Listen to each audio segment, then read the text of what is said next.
Go ahead, Bryce. Yung sa amin po, umamin naman po kami na hindi ko alam bakit ayaw pa pong aminin ng boss namin na alam niya rin lahat ng nangyayari nito. Kami po, wala na pong mawawala sa amin. Naka-all out na po kami. Inaamin po namin yung ginawa namin, yung kasalanan po namin. At kung ano po yung kailangan namin ibalik, willing po kami.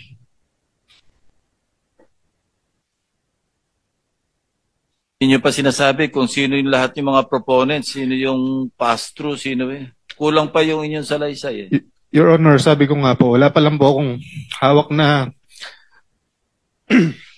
matibay na ebidensya para makapagturo po. Ayoko pong magturo ng dahil gusto ko lang. So, piles of cash, naka-party-party na, wala ka man lang malay. Isa lang yung sinabi mo o may pinagtatakpang ka ba o ano? Wala pong pagtatakpan, Your Honor. Bali dun po kasi sa pile of cash na Yeah, okay. Si magkakaiwalay. Engineer Alcantara, hindi mo na rin maitatatwa, maitatanggi kasi nasa harapan mo yung piles of cash. More or less, alam mo rin kung paano yung, kasi ikaw ang district engineer eh. At ikaw rin tinuturo, nakausap kung sino-sinong tao. Kanino para sa proponent, kanino para kay, may mayor pa nga nababanggit eh.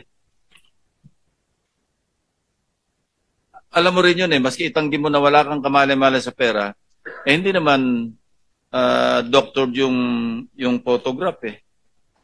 Inamin mo na rin, ikaw rin yung nasa harap ng katakot-takot na pera doon.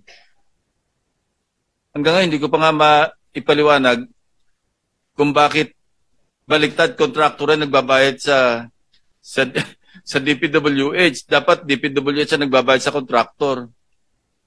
Tapos cash pa yung bayad. So ano, nasaan na tayo? Mr. Chairman, yung bang disbursement lahat doon sa district, dapat nakapirma yung district engineer? Your Honor, Engineer Alcantara. yes po, after the accountant has signed, I will sign po. Ako po yung pinakahuli, Your Honor.